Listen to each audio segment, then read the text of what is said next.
तो नमस्ते दोस्तों, हम फिर लेकर के आए हैं नए कदम में आपके लिए दुबई एपिसोड श्रृंखला नंबर 4। तो आज हम आपको दिखाएंगे जुमेरा होटल और बुर्ज खलीफा तो अगले एपिसोड में मिलेगा। Dubai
$1 million bills with my pen, bitch I'm fine. I like those Balenciagas, the ones that look like socks. I like going to the cooler, I put rocks all in my watch. I like texts from my exes when they want a second chance. I like proving niggas wrong, I do what they say I can't. Call me Cardi, Cardi, bring it back.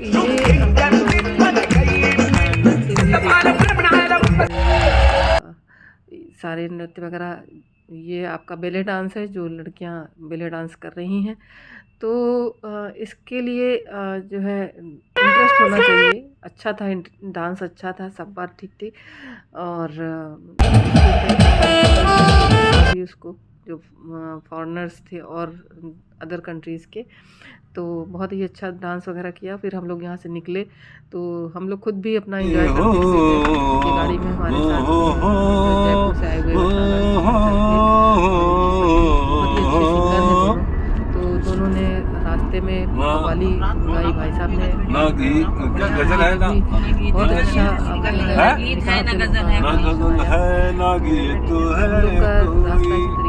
ये मेरे दर्द की कहानी है।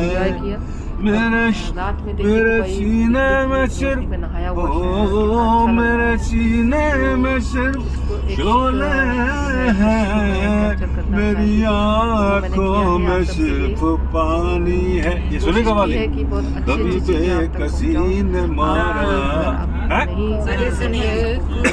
कभी बेबसी ने मारा, गिला मौत से नहीं शहर है और देश है, गिला मौत से नहीं है, मुझे जिंदगी में मारा। लेकिन समय हो, आपके पास पैसा हो, जरूर जाए और देखिए, तो अच्छा लगेगा जरूर से। तो ये हम लोग घूमते हुए अपना घर के गजल की होटल तबीयत जा रहे लगी ना हैं, बढ़िया था। जो कि हमारा कहता वाइफ को होटल था। तो वहाँ मेरे से पर बात जा मत रहे करना, हैं। ये समझ जाते हैं आज जिसके बाकी दिमाग में। तमाम सारी बातें हम लोगों ने करी रास्ते में। और अब आगे हमारी टूर गाइड आप सबको पूरा दुबई के विषय में बताएगी। जैसे ही हम लोग अगले दिन के लिए शुरू होंगे तो टूर गाइड कवर करने की कोशिश करें, लेकिन आप सारों ने टाइम को ध्यान से रखना है, सही है? हर जगह पर टाइम को ध्यान रखिएगा, ठीक है? तो अभी हम लोग यहाँ से स्टार्ट करेंगे ओल्ड एरियाज में, दुबई के ओल्ड एरियाज से। दुबई मॉल, बुर्ज खलीफा, फाउंटेन शॉप, वापसी के ऊपर मैं आपको बताऊंगी ताकि आपको फ्रेश याद रहे, फिर भूलेंगे नहीं आप, ठीक है? तो अभी हम लोग हैं दुबई के ओल्ड एरिया में, क्योंकि दुबई डिवाइडेड है 2 पार्ट्स में, old Dubai and new Dubai. और ओल्ड दुबई जो है वो फर्दर सेगमेंटेड है 2 पार्ट्स में, बर्ड दुबई एंड देरा। फिलहाल हम लोग हैं बर्ड दुबई में, ठीक है? और जो दूसरा एरिया है ओल्ड एरिया में वो है देरा।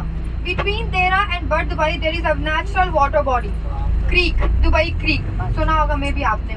यहाँ का जो मेन समंदर है, यहाँ का जो अरेबियन गल्फ जिसके साथ वो क्रीक कनेक्टेड है, ये दरिया से छोटी होती है, नेचुरल एक वाटर बॉडी होती है जो कि देरा और बर्ड दुबई के दरमियान में। अच्छा, बिफोर कंटिन्यूइंग आपके लेफ्ट साइड पर देखें, ये है क्वीन एलिजाबेथ 2 क्रूज, ठीक है? ये यॉर्ट जो है, ये जो यूके की क्वीन थी, क्वीन एलिजाबेथ 2, ये उनका यॉर्ट था और ये 40 इयर्स तक उनके साथ रहा। फिर 2008 में दुबई की गवर्नमेंट ने इसको यहाँ पर बाय करके लेके आया 50.5 मिलियन यूरोज में, ठीक है? और यहाँ पर लाके इसको रिफर्बिश किया 10 साल तक। 2018 में इसको ओपन किया है और अब ये एक फ्लोटिंग होटल है।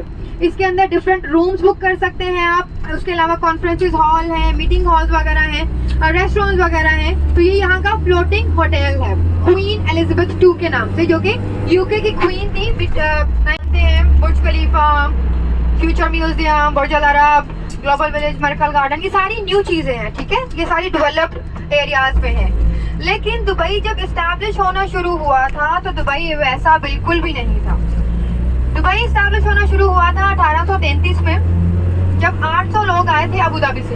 अबू धाबी उस टाइम एग्जिस्ट करता था, तो 800 लोग यहाँ पर आए दुबई में, और दुबई को इस्टेब्लिश करने के लिए दुबई बिल्कुल भी आबाद नहीं था। और इन्होंने दुबई को इस्टेब्लिश करना शुरू किया दुबई क्रीक, जो मैं आपको बता रही हूँ, देरा और दुबई के दरमियान में एक नेचुरल वाटर बॉडी है जो कि आप देखेंगे अभी उसके किनारों पे। क्योंकि आपको पता है कि यहाँ पर लोग पहले रहते थे कबीलों की सूरत में, ट्राइब सिस्टम चलता था यहाँ पर। तो ट्राइब क्या होता है, पहले एक जगह पर रुकते हैं, यहाँ पे वेजिटेशन होता है, पानी होता है, वो मतलब अपने लिए, अपने एनिमल्स के लिए। जब जैसे ही वो खत्म होने लगता है तो वो दूसरे एरियाज में शिफ्ट कर जाते हैं।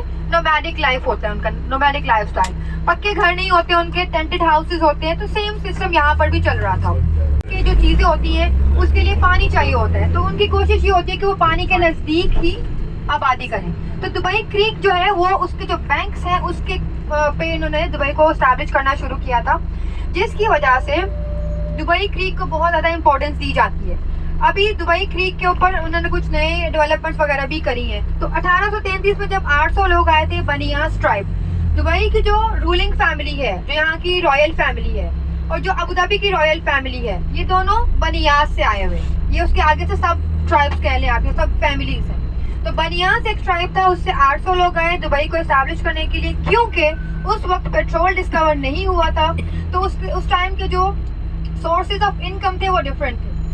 वो थे fishing, pearl diving, date palm cultivation. Fishing यानी कि जो दुबई क्रीक है वहाँ से मछली को पकड़ते थे, दुबई में सेल करते थे, और जो नियर बाई कंट्रीज है वहाँ पर भी जाते थे यूजिंग द डाउज।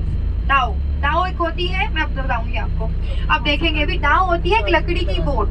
क्योंकि पुराने जमाने में इनके पास इतने रिसोर्सेज नहीं थे, तो ये लोग डाउ के थ्रू, समंदर के थ्रू जाते थे। नियर बाई कंट्रीज, ईरान हो गया, कुछ इंटेंस हीट को बर्दाश्त कर लेते हैं। अगर नॉर्मल हमारी कंट्रीज के जो कुछ अगर पेड़ यहाँ पर लगाए जाएंगे वो जल जाएंगे, यहाँ पर हीट बहुत ज्यादा होती है।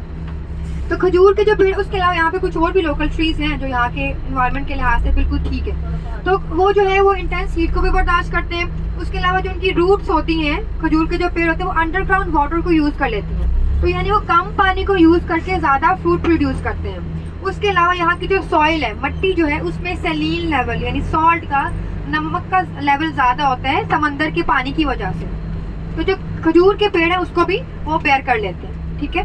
तो जिसकी वजह से जितनी भी कंट्रीज हैं जहाँ पर डेजर्ट वगैरह होते हैं वहाँ पर डेट पाम जो है वो कॉमन होते हैं। उसके अलावा क्योंकि यहाँ पर सारी चीजें मतलब बहुत लिमिटेड थी, यहाँ पर गेहूँ, चावल, स्पाइसेस बहुत लिमिटेड आते थे।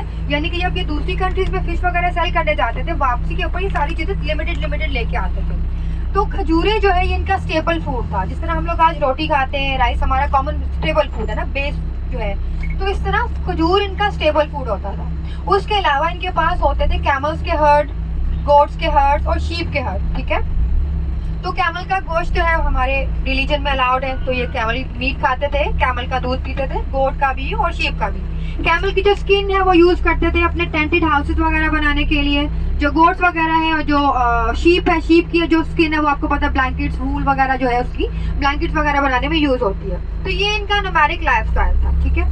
थर्ड जो मेन सोर्स ऑफ इनकम था वो था पर्ल डाइविंग। जो रियल पर्ल्स होते हैं यहाँ पर वो बहुत ज़्यादा बूम पर था। रियल पर्ल्स के जो बिजनेस है यहाँ पर बहुत अच्छे से चल रहा था, क्योंकि यहाँ के जो पर्ल्स थे वो पूरी दुनिया में बहुत अच्छे कंसीडर किए जाते थे। और जो लोग हैं वो सारी दुनिया के जो लोग हैं वो यूएई और जो गल्फ कंट्रीज हैं, क्योंकि ये पर्ल्स पाए जाते हैं ऑयस्टर्स में। ऑयस्टर्स होते हैं पानी में, समंदर के पानी में। तो जो गल्फ कंट्रीज हैं यानी Saudi Arabia, Qatar, Bahrain, Kuwait, Oman and UAE, ये सारी की सारी कंट्रीज पर्ल डाइविंग के लिए काफी मशहूर, इसीलिए मैं आपको जल्दी आने के लिए कह रही हूँ। अच्छा, तो जो पर्ल्स होते हैं वो यहाँ के काफी ज्यादा मशहूर थे। और उस वक्त का जो सबसे बड़ा पर्ल मार्केट था पूरी दुनिया का, वो मुंबई में था। ट्रेडर्स यहाँ से पर्ल्स लेकर जाते थे और मुंबई में जाकर सेल करते थे। और मुंबई में पूरी दुनिया से दूसरे ट्रेडर्स आते हैं, यानी यूरोपियन कंट्रीज वगैरह से, मतलब पावर और वेल्थ को रिप्रेजेंट करने के लिए आए थे ईरानियन मर्चेंट्स, ताजिर, जिन्होंने यहाँ पर आके बिजनेस किया, ट्रेड वगैरह किया, ठीक है। और यहाँ पर ये जो कंस्ट्रक्टेड हाउस था, ये यहाँ पर इन्होंने ये घर बनाए, सही है। यहाँ पर 60 के करीब ये घर है, ठीक है। और ये पूरे जितने भी आप घर देख रहे हैं ये 1890 के ही बने हुए हैं, ठीक है। ये आप दीवारों में क्रैक्स देख रहे हैं, सही है। तो कुछ दीवारों की ऊपर वाला लेयर रिमूव किया है, वो सामने आप देख सकते हैं। उसमें आपको नीचे की तरफ स्टोन्स दिख रहे हैं, क्योंकि ये घर इन्होंने ईंटों के नहीं बनाए हैं, सैंड स्टोन्स। यहाँ के जो मतलब यूएई में, ये यहाँ पर आप देख सकते हैं व्हाइट कलर के स्टोन्स है। ये ऊपर के लेयर रिमूव है ना, ये देखें, ये भी यहाँ पर भी आपको स्टोन्स दिख रहे हैं, स्टोन्स। तो ये इन्होंने इसको स्टोन्स के साथ, उसके अलावा जो सी सैंड होता है, उसके जो समंदर की बेस में से जो रेत निकलता है वो जिप्सम, उसको मिक्स करके ये घर बनाए हुए हैं, ठीक है।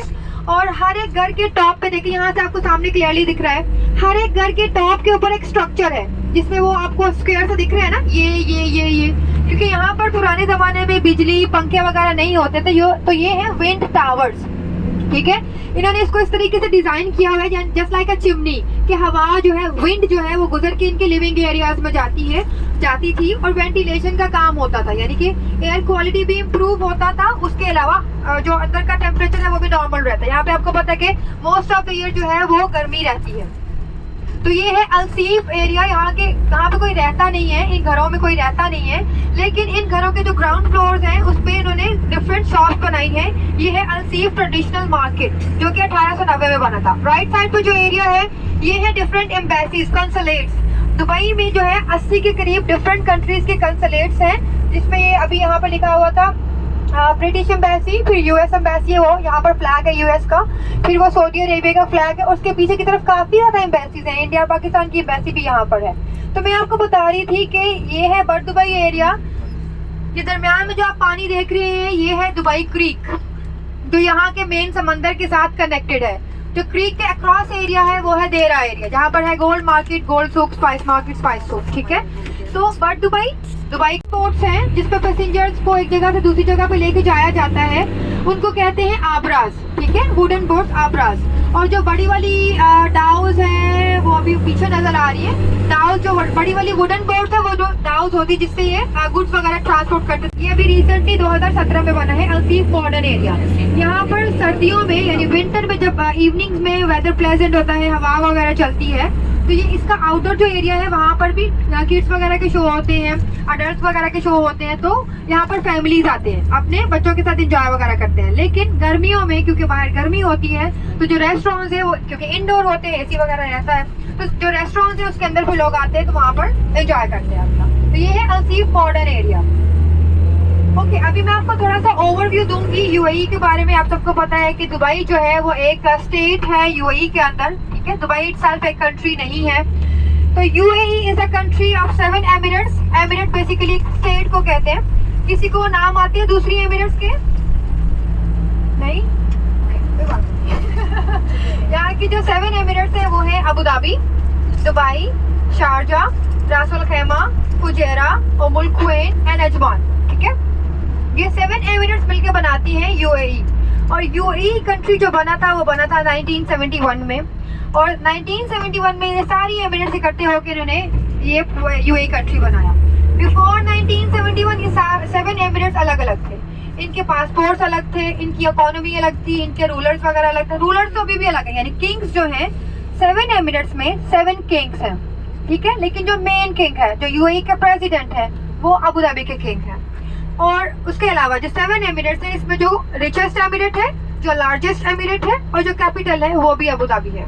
क्योंकि यूएई में जो पेट्रोल डिस्कवर हुआ है उसका 95% जो है वो अबू धाबी के पास है और 5% जो है वो दुबई के पास है।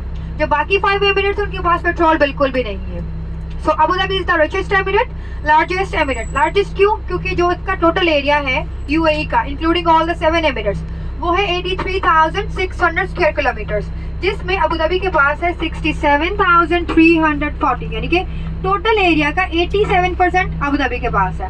और कंपैरेटिवली दुबई है ओनली 3,885, यानी 67 कितना होता है और ऑलमोस्ट 4,000 बहुत कम होता है। But Dubai is more famous because of its tourist places. जितनी भी यहाँ पर डेवलपमेंट्स होती हैं, हर साल नई नई टूरिस्ट अट्रैक्शंस ओपन होती हैं। Dubai is more vibrant, more happening, यहाँ पर ज़्यादा चीज़ें होती हैं।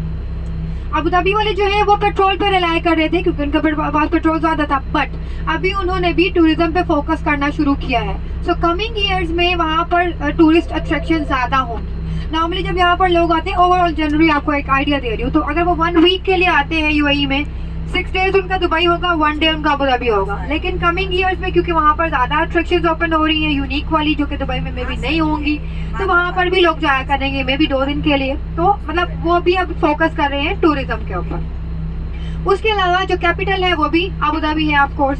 1971 के बाद, क्योंकि उससे पहले तो सबका सब कुछ अलग चल रहा था, 1971 के बाद 7 एमिरेट्स पे जिनके पास किसी भी एमिरेट की नेशनलिटी है उसके पास एक ही पासपोर्ट है, यूएई का पासपोर्ट। जिसके पास यूएई का पासपोर्ट होता है वो 179 कंट्रीज में जा सकते हैं विदाउट वीजा। लेकिन अच्छी बात यह है कि यहाँ पर आपको किसी किस्म का डिस्क्रिमिनेशन, रेसिज्म नहीं मिलेगा। आपके रिलीजन की वजह से, आपके रेस की जात की वजह से, आपके कलर की वजह से कुछ भी ऐसा नहीं होगा। यहाँ का जो रिलीजन है वो इस्लाम है, लेकिन यहाँ पर आपको मंदिर, गुरुद्वारा, चर्चेस, सिनागॉग मिलेंगे। क्योंकि जो लोग यहाँ पर रहते हैं, जॉब करते हैं, कितने ऐसे लोग होते हैं कितने साल अपनी कंट्रीज नहीं जाते हैं, वो यहाँ पर इजीली वर्शिप कर सकते हैं, इबादत पूजा कर सकते हैं। कोई बंदा उनको तंग नहीं करेगा, उनकी वर्शिप को इंटरप्ट नहीं करेगा, उनके मैटर्स में इंटरफेयर नहीं करेगा। सो ये एक रीज़न है कि लोग जो हैं पूरी दुनिया से वो यूएई में रहना पसंद करते हैं। ठीक है, उसके अलावा यहाँ पे जो फीमेल रहती है, फॉर एग्जांपल, या वैसे ओवरऑल, लेकिन फीमेल का ऐसे कह रही हूँ कि फीमेल जो है यहाँ पर टोटली उसको सेफ एंड सिक्योर फील होता है। मतलब मेंटालिटी है वो थोड़ी डिफरेंट है। वो क्या करती है, यहाँ पर जो भी कोई नई टूरिस्ट अट्रैक्शन ओपन होती है, मोस्टली उसके लिए कंपटीशन लॉन्च करते हैं। जब दुबई फ्रेम बनना था तो उन्होंने एक कंपटीशन लॉन्च किया 2009 में कि मुझे एक नया स्काई स्क्रैपर यानी एक टावर ऐड करना है। जिस तरह बुर्ज खलीफा एक टावर है, स्काई स्क्रैपर है, तो उन्होंने कहा मुझे एक नया टूरिस्ट स्काई स्क्रैपर ऐड करना है। उसके लिए उन्होंने कंपटीशन लॉन्च कर दिया और डिफरेंट आर्किटेक्ट्स को बोला कि मुझे यूनिक डिजाइन वगैरह। 2009 में जब कंपटीशन लॉन्च हुआ, जो फर्नांडो डॉनिस थे, उन्होंने कहा कि ऑलरेडी यहाँ पर टावर्स हैं, तो आप ऐसा करें, एक फोटो फ्रेम की शेप में एक बिल्डिंग ऐड करें जिसकी एक साइड से आपको ओल्ड दुबई दिखे और दूसरी साइड से न्यू। तो फ्रेम के इस साइड से पूरा ओल्ड दुबई है, पूरा ओल्ड दुबई है, हाँ, और उस साइड पे पूरा न्यू दुबई है। दुबई के जो किंग है उनको उस जो आर्किटेक्ट है उनका आइडिया अच्छा लगा, उन्होंने वो कंपटीशन भी विन किया और उनको 1 लाख दिरहम का प्राइज भी मिल गया। और फिर उनके डिजाइन, अच्छा फ्रेम को अगर आप देखें तो जो गोल्डन कलर है ये गोल्ड बिल्कुल भी नहीं है। वो एक हमारे गेस्ट आए तो उनके साथ मेरा टूर हुआ तो मैंने उनको बताया ये गोल्ड नहीं है, स्टेनलेस स्टील है, गोल्ड प्लेटेड है, गोल्ड पेंटेड है। तो जैसे ही हम इस जगह पर उतरे, मुझे कहते हैं आपको पता है हम लोग कल परसों गुजर रहे थे तो टैक्सी वाला हमें कहते हैं ये गोल्ड का बना है। अब उसने टूर गाइड का कोर्स नहीं किया ना तो ये है स्टेनलेस स्टील। हाँ तो ये स्टेनलेस स्टील है जो कि गोल्ड कलर की पेंटेड है। और जो ग्लास इन्होंने यूज किया हुआ ना, ये है ट्रिपल ग्लेज्ड ग्लास। नॉर्मली जो बिल्डिंग वगैरह में ग्लास यूज होता है वो सिंगल ग्लेज होता है, यानी कि वो हीट को रेजिस्ट कम करता है। हो सकता है हीट को ये रेजिस्ट करता है और जो इनर जो एनवायरनमेंट है उसको कूलर रखता है। तो ये है। और जो इसके बाहर आपको गोल गोल दिख रहा है, ये यहाँ पर जो एक्सपो हुआ था, एक्सपो 2020 में भी आपने कहीं देखा हो, उसका लोगो है। उसके लोगो से इंस्पायर होकर इन्होंने बनाया। और ये पूरी दुनिया में फोटो फ्रेम की शेप में 150 मीटर्स की हाइट के ऊपर सिर्फ एक ही बिल्डिंग है। इसका Guinness book of world record में रिकॉर्ड है। जो यूएस में स्टैचू ऑफ लिबर्टी आपने देखा, एक स्टैचू ऐसे होता है, उसका हाइट है 93 मीटर्स, इसका हाइट है 150 मीटर्स। ठीक है, तो ये पूरी दुनिया में फोटो फ्रेम की शेप में एक ही बिल्डिंग है, दुबई फ्रेम। 2013 में इसका कंस्ट्रक्शन शुरू हुआ था और 2018 में ये कंप्लीट हुआ था। अभी हम लोग का यहाँ पर स्टॉप होगा फोटोज वगैरह के लिए। 313 या अच्छा आ रहा है, अभी ब्लैक नहीं आ रहा है।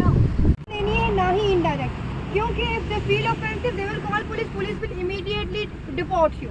आप अपनी फोटोज लें, अच्छे से लें उनकी, ना आपने डायरेक्ट फोटोज लेनी है ना ही indirect. Take your time.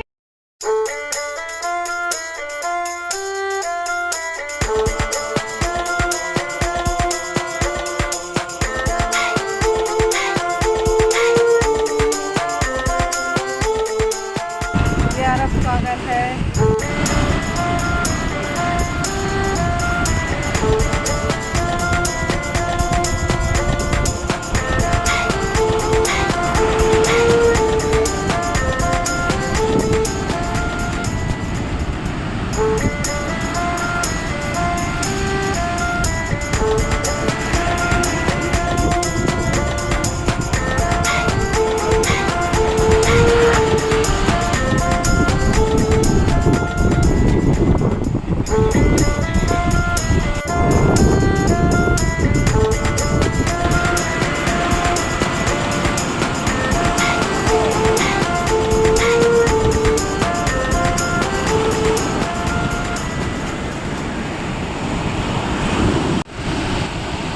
Mumbai का पानी जो है काला है, प्रशांत है।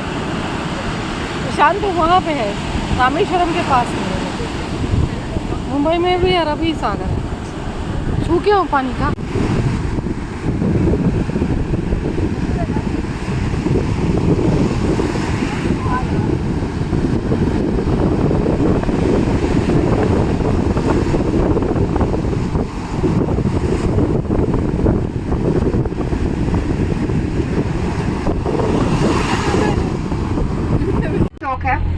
यहाँ पर हर साल दुबई में एक हॉर्स रेस होती है, दुबई वर्ल्ड कप के नाम से।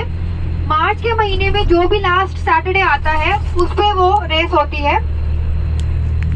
आगे अंदर आप देखेंगे जो उसका मेन एंट्रेंस है, वहाँ पे जो फाउंटेन्स है उसमें भी हॉर्सेस हैं। तो जो आपको मैं रेस के बारे में एक्सप्लेन करी थी, मार्च के मंथ में जो भी लास्ट सैटरडे होता है उस पर ये रेस होती है। और इस वक्त पूरी दुनिया में जितनी भी हॉर्स रेसेस हो रही है, सबसे ज्यादा प्राइस मनी यही का है। ठीक है, कार्स का वीडियोस भी कर सकते हैं राइट साइड पर।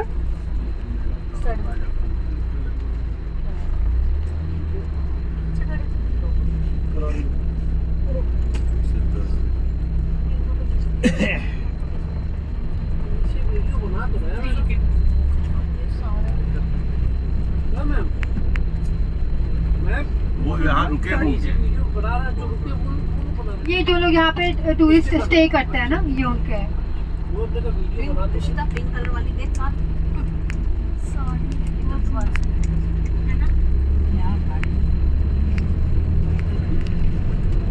आपके राइट और लेफ्ट पे देखिए जो को पानी दिख रहा है, ये यहाँ पर इन्होंने एक आर्टिफिशियल रिवर सिस्टम बनाया है जो कि 5 किलोमीटर लॉन्ग है। और ये पूरा जो आप वहाँ पर उस साइड पे देख रहे हैं ना, सारे ये इन्होंने बनाए हैं ट्रेडिशनल स्टाइल में 5 स्टार होटल्स और रिजॉर्ट्स। इसका नाम भी है अल कसर जुमेरा। कसर बेसिकली एक अरबिक वर्ड है जिसका मतलब होता है पैलेस, क्योंकि ये पैलेस की थीम पे एक होटल है, तो इसका नाम है अल कसर बाय जुमेरा। ठीक है, तो मैं आपको जो बता रही थी कि जो वर्ल्ड कप के नाम से, दुबई वर्ल्ड कप के नाम से यहाँ पे हॉर्स रेस होता है। पूरी दुनिया में जितनी भी हॉर्स रेसेस होती हैं, सबसे ज्यादा प्राइस मनी दुबई वाले का है। तो दोस्तों ये था हमारा चौथा वीडियो, और फिर मिलेंगे अगले वीडियो में अभी इसकी कुछ झलकियाँ और बाकी हैं, तो फिर मिलेंगे। तब तक के लिए thanks for watching, see you in the next video. Okay, bye bye.